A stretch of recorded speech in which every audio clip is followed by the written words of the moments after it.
Bismillahirrahmanirrahim. Assalamualaikum warahmatullahi wabarakatuh. Salam sejahtera bagi kita semua. Salam Om Swastiastu, Namo Buddhaya, salam kebajikan teman-teman. Melanjutkan sesi soal contoh soal sertifikasi BPJS dasar di sesi ini, sesi keempat ya. Itu nanti kita mulai dari di soal nomor 46 sampai 60 kurang lebih ya. Jadi nanti mungkin yang belum mengikuti setiap soal nanti ada waktu untuk 5 detik untuk bisa berpikir sejenak jawaban mana yang tepat untuk soal-soal tersebut. Oke, langsung saja ke soal yang nomor 46 ya. Nah, di sini ada salah satu penyedia barang tidak melaksanakan kewajiban dalam surat pesanan, maka dikenakan sanksi. A. Sanksi daftar hitam selama 2 tahun. B. Sanksi pencairan jaminan penawaran dan tanpa sanksi daftar hitam. C. Sanksi pencairan jaminan penawaran dan sanksi daftar hitam selama 2 tahun. Kemudian D. Sanksi penghentian sementara dalam sistem transaksi e-purchasing selama 6 bulan. Kita hitung mundur. Kira-kira jawaban yang mana? A, B, C, D. Nah, yang D ya. Kenapa yang D? Nah, nanti teman-teman bisa lihat pada Perpres nomor 12 tahun 2021 di pasal 80 nanti di situ banyak listnya ya. Jadi kenapa saya milih D nanti teman-teman bisa lihat di sini dasarnya ya. Jadi jawaban yang tepat adalah yang D. Oke, next. Nah, ruang lingkup sistem pengadaan secara elektronik SPSE ialah A. Perencanaan pengadaan, persiapan pemilihan penyedia, pelaksanaan kontrak, serah terima pekerjaan, pengelolaan penyedia, katalog elektronik. B. Perencanaan pengadaan, persiapan pengadaan, pemilihan penyedia, pembayaran kontrak, serah terima pekerjaan, pengelolaan penyedia, dan katalog elektronik. C. Perencanaan pengadaan, persiapan pengadaan, pemilihan penyedia, pelaksanaan kontrak, pengawasan kontrak, pengelolaan penyedia, dan katalog elektronik. D. Perencanaan pengadaan, persiapan pengadaan, pemilihan penyedia, pelaksanaan kontrak, serah terima pekerjaan, pengelola penyedia, dan katalog elektronik. Kira-kira yang mana? Kita hitung mundur lagi ya. Terus soal nomor 47, jawaban yang paling tepat adalah yang D ya. Kenapa D? Nah, di referensi pada pasal 71 ayat 1 itu mengenai ruang lingkup SPSE. Nanti teman-teman bisa buka di sini. Nah, isinya apa aja? A. Perencanaan pengadaan, persiapan pengadaan, pemilihan penyedia, pelaksanaan kontrak, serah terima pekerjaan, pengelolaan penyedia, dan katalog elektronik. Jadi jawaban yang paling tepat adalah yang D. Oke, next. Nah, ini ada beberapa pernyataan. Nomor 1, pemenuhan nilai manfaat yang sebesar-besarnya. Nomor 2, kepatuhan terhadap peraturan. 3, kepatuhan terhadap penyedia. 4, penyampaian TKDN. Kemudian 5, penggunaan produk luar negeri. 6, penggunaan produk dalam negeri. 7, pencadangan dan peruntukan paket untuk usaha besar. 8, pencadangan dan peruntukan paket untuk usaha kecil. 9, pengadaan berkelanjutan. Dari pernyataan di atas, manakah yang termasuk ruang lingkup pengawasan PBJ? A. 1, 2, 5, 6, 7, dan 9. Atau B. 1, 2, 4, 6, 8, dan 9. Atau C. 1, 2, 3, 5, 7, dan 9. Atau D. 1, 2, 3, 4, 5, dan 9. Kira-kira yang mana? Kita hitung mundur. Hati-hati ya teman-teman, banyak pernyataan di atas. Nah, jawabannya yang B. Kenapa yang B? Nah, teman-teman nanti bisa lihat pada pasal 76 ayat 4 mengenai pengawasan internal ya. Jadi A. Pemenuhan nilai manfaat sebesar-besarnya ya. Itu nomor 1 nih ya. Kemudian kepatuhan terhadap peraturan. C. Pencapaian TKDN. D. Penggunaan produk dalam negeri. E. Pencadangan dan peruntukan paket untuk usaha kecil. Dan F. Pengadaan berkelanjutan. Jadi jawaban yang paling tepat adalah yang B. 1, 2, 4, 6, 8, dan 9. Next. Nah, kegagalan bangunan yang disebabkan oleh kelalaian dari penyedia, maka sanksi yang diberikan berupa A. Sanksi ganti kerugian sebesar nilai kerugian yang ditimbulkan. B. Sanksi pencairan jaminan penawaran dan tanpa sanksi daftar hitam. C. Sanksi pencairan jaminan penawaran dan sanksi daftar hitam selama 2 tahun. D. Sanksi daftar hitam selama 2 tahun. Kira-kira yang mana? Pilih salah satu ya. Hitung mundur, sudah mulai. Jawabannya yang A ya, sanksi ganti kerugian sebesar nilai kerugian yang ditimbulkan. Dasarnya apa? Teman-teman bisa cek pada pasal 78 mengenai sanksi dan ayat 3 dalam hal penyedia ya. Pernyataan dalam soal itu kan nih, dalam hal penyedia ya. Nah, kelalaian dari penyedia. Kemudian dan dijelaskan pada ayat 5 huruf E, yaitu ayat 3 huruf B sampai dengan huruf E ya, dikenakan sanksi ganti kerugian sebesar ganti kerugian yang ditimbulkan. Jadi jawaban yang tepat adalah yang A. Oke, next. Nah, dalam melaksanakan penyusunan perencanaan pengadaan barang jasa untuk tahun anggaran berikutnya sesuai kebutuhan KLPD atau Kementerian Lembaga, terus pemerintah daerah yang tercantum dalam RKA KL atau RKA pemerintah daerah, PPK dapat dibantu oleh, apakah A, pengelola pengadaan barang atau jasa, B, aparat pengawas intern pemerintah, C, penyedia, D, aparat penegak hukum. Kira-kira yang mana jawabannya? Jawaban yang tepat adalah yang A. Kenapa yang A? Nah, nih.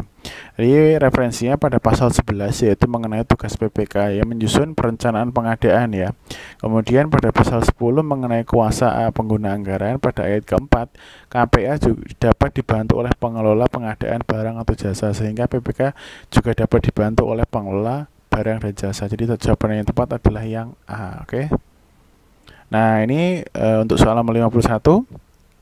Pelaku pengadaan barang atau jasa yang mempunyai peranan dalam perencanaan pengadaan barang atau jasa yaitu A, PPK dan tim teknis atau tenaga ahli, B, PA atau KPA dan PPK, C, PA atau KPA dan pejabat pengadaan, D, PPK dan pekerja pemilihan. Nah, kira-kira yang mana? Peranan dalam perencanaan ya teman-teman, perlu diingat nih. Nah, jawabannya yang B. Kenapa? Sebentar. Nah, pada pasal 11 ayat 1 huruf A mengenai tugas PPK, yaitu kan perencanaan ya.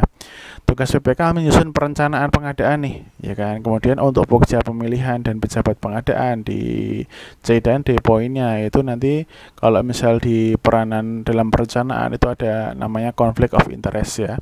Kalau mereka melakukan proses perencanaan pengadaan, nah ada konflik kepentingan di situ. Jadi tidak bisa ya. Karena ada etika pengadaannya. Kemudian untuk PA sesuai pasal 9 ayat 1 huruf C yaitu menetapkan perencanaan pengadaan. Jadi PPK merencanakan menyusun, kemudian PA ya kan menetapkan perencanaan. Jadi dapat disimpulkan jawaban yang tepat adalah yang B. Oke, next. Nah, spesifikasi adalah karakteristik total dari barang atau jasa yang dapat memenuhi kebutuhan pengguna barang atau jasa yang dinyatakan secara tertulis dalam menyusun spesifikasi teknis tidak disarankan untuk kecuali A, menggunakan produk bekas, B, menggunakan produk dalam negeri, D, menggunakan produk discontinue, maaf nih C ya, kemudian D, menggunakan produk berwarna hijau. Kira-kira yang mana? Kira-kira yang mana? Jawabannya yang B ya. Kenapa B? Nah, teman-teman bisa lihat pada pasal 9 ayat 1 huruf A mengenai produk dalam negeri ya. Di sini apa yang memenuhi yang B ya. Kemudian dalam penyusunan spesifikasi teknis. Jadi jawaban tepat adalah yang B. Oke. Dalam penyusunan spesifikasi teknis atau kerangka acuan kerja atau KAK barang atau jasa dimungkinkan penyebut merek nih. Nah, merek yang boleh disebut apa aja nih? Apakah A, komponen suku cadang, bagian dari sistem yang telah ada atau barang atau jasa dalam katalog elektronik atau toko daring, B, komponen suku cadang, bagian dari satu sistem yang telah ada atau barang atau jasa di pasar konvensional, C, unit utama komponen suku cadang dan atau barang jasa di pasar konvensional, D, unit utama komponen suku cadang atau barang jasa dalam katalog elektronik atau toko daring. Kita hitung mundur, jawaban yang tepat adalah yang A ya. Nah, ini bisa dicek pada pasal 19 spesifikasi teknis kerangka acuan kerja atau KAK. Ayat 2 dalam penyusunan spesifikasi teknis dimungkinkan menyebutkan merek. Apa aja nih mereknya? Komponen barang atau jasa, suku cadang, kemudian bagian dari suatu sistem yang sudah ada, barang atau jasa dalam katalog elektronik atau toko daring. Jadi jawaban yang tepat adalah yang A ya. Ya, ini yang boleh nyebut merek. Oke, perencanaan pengadaan ditetapkan oleh PA dan diumumkan di RUP oleh PA. Yang bertugas menyusun perencanaan pengadaan adalah, nah ini pada tadi soal sebelumnya udah ada ya, A. PPK, B. Kelompok kerja pemilihan, C. Pengelola pengadaan barang atau jasa, D. Pejabat pengadaan. Kalau tadi masih ingat penjelasan saya, sudah tergambar jawabannya sebenarnya. Nah, PPK ya. Nah, jadi pada pasal 11, pejabat membuat komitmen pada ayat 1 huruf A, PPK dalam pengadaan barang atau jasa sebagaimana dimaksud. Dalam pasal 8 huruf C memiliki tugas yang A menyusun perencanaan pengadaan. Jadi jawaban yang tepat adalah yang PPK atau A ya. Nah, ini nomor 55. Pemaketan jasa konsultasi konstruksi dengan nilai pagu anggaran sampai dengan 1 miliar dialokasikan hanya untuk jasa konsultasi konstruksi dengan kualifikasi A. Usaha menengah, B. Usaha kecil, C. Usaha non kecil, D. Tidak diatur. Kira-kira yang mana? A, B, C, atau D? Jawaban yang tepat adalah yang D ya. Kenapa yang D? Nah, teman-teman bisa lihat pada pasal 65 bagian ke-1, peran usaha kecil tidak mengatur segmentasi jasa konsultasi walaupun dia konstruksi sekalipun konsultan perancang, konsultan perencana, atau konsultan pengawas, sehingga jawaban yang tepat adalah yang D ya, tidak diatur. Oke, next. Nah, ini penyelenggaraan swakelola bertugas dapat dibantu oleh pengelola pengadaan barang jasa adalah kecuali A. Tim pelaksana, B. Tim perencanaan, C. Tim pengawas, D. Tim persiapan. Nah, ini ada kecualinya ya, perlu diingat-ingat teman-teman. Kita hitung mundur. Nah, yang B ya. Kenapa yang B? Nah, tidak ada tim perencanaan dalam penyelenggaraan swakelola. Seluruh tim, baik tim persiapan, tim pelaksana maupun tim pengawas dapat dibantu oleh JF PPBJ sebagaimana diatur dalam pasal 16 ayat 5. Adapun menurut pasal 16 ayat 1 tim penyelenggaraan adalah jawaban yang tepat adalah yang B ya. Oke, next. Nah, penetapan tim persiapan dan tim pengawas swakelola dilaksanakan oleh kelompok masyarakat sadar wisata. Dilakukan oleh apakah A. Pimpinan kelompok masyarakat sadar wisata, B. PPK, C. Kelompok kerja pemilihan, atau D. PA atau KPA. Kira-kira yang mana? Jawabannya adalah yang A ya. Kenapa yang A? Nah, referensinya ada pada pasal 23 ayat 3 huruf D. Penetapan penyelenggara swakelola dilakukan sebagai berikut. Untuk tipe 4, penyelenggara swakelola ditetapkan oleh pimpinan kelompok masyarakat pelaksana swakelola. Jadi jawaban yang tepat adalah yang A ya, pimpinan kelompok masyarakat sadar wisata. Oke, next.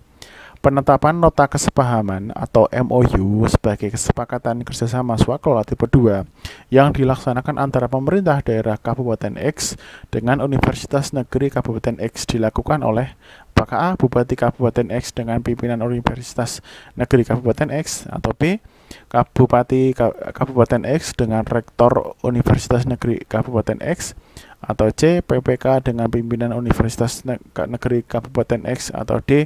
PA dengan pimpinan Universitas Negeri Kabupaten X. Kira-kira yang mana? Kita hitung mundur lagi ya teman-teman. Jawabannya adalah yang C, yang D ya, maaf. Kenapa yang D? Nah, ketentuan terkait nota kesepahaman atau kesepakatan kerja sama swakelola tipe 2 diatur dalam pasal 47 ayat 2 Perpres PRBJ yang 12/2001 ya. Yang jawaban yang tepat adalah yang D. Nah, teman-teman bisa lihat pada pasal 47 ayat 2 ya. Soal 59, dalam hal pengadaan barang atau jasa mampu dilaksanakan dan diawasi sendiri ya oleh Dinas X selaku penanggung jawab anggaran, maka pelaksanaannya dapat dilakukan melalui swakelola tipe 1, 2, 3, atau 4. Nah, kira-kira yang mana? Nah, kalau dipahami, udah terbesit ya, kalau swakelola itu ada 4. Nah, yang A ya, karena ini ada yang dilaksanakan dan diawasi sendiri ya. Jadi kata kuncinya ya, dilaksanakan dan diawasi sendiri. Jadi tipe 1. Kalau diawasi instansi lain itu tipe 2. Oke, next. Soal terakhir di sesi ini, pelaksanaan kegiatan pengadaan barang atau jasa secara swakelola yang dilakukan sendiri oleh KLPD, penanggung jawab anggaran dapat menggunakan tenaga ahli sebanyak A. Tidak melebihi 50% jumlah pegawai KLPD yang terlibat pekerjaan ini. B. Tidak dibatasi dan dapat menyesuaikan dengan kebutuhan dan kompleksitas pekerjaan. C. Tidak lebih dari 60-70 jumlah pegawai KLPD yang terlibat pekerjaan ini. D. Tidak lebih dari 50% jumlah anggota tim pelaksana yang terlibat dalam pekerjaan ini. Kira-kira yang mana untuk soal yang terakhir? Soal 60, kita hitung mundur. Jawabannya yang tepat adalah yang D ya. Kenapa? Nah, Pasal 23 ayat 4 dan ayat 5 rencana kegiatan sebagaimana dimaksud pada ayat 1 ditentukan oleh PPK dengan memperhitungkan tenaga ahli peralatan dan bahan tertentu yang dilaksanakan dengan kontrak tersendiri. Kemudian 5, tenaga ahli yang sebagaimana dimaksud pada ayat 4 ini hanya dapat digunakan dalam pelaksanaan tipe 1 dan jumlah tenaga ahli tidak boleh melebihi 50% dari jumlah anggota tim pelaksana ya. Jadi ini bukan jumlah pegawai KLPD-nya. Jadi jawaban yang tepat adalah yang D. Oke.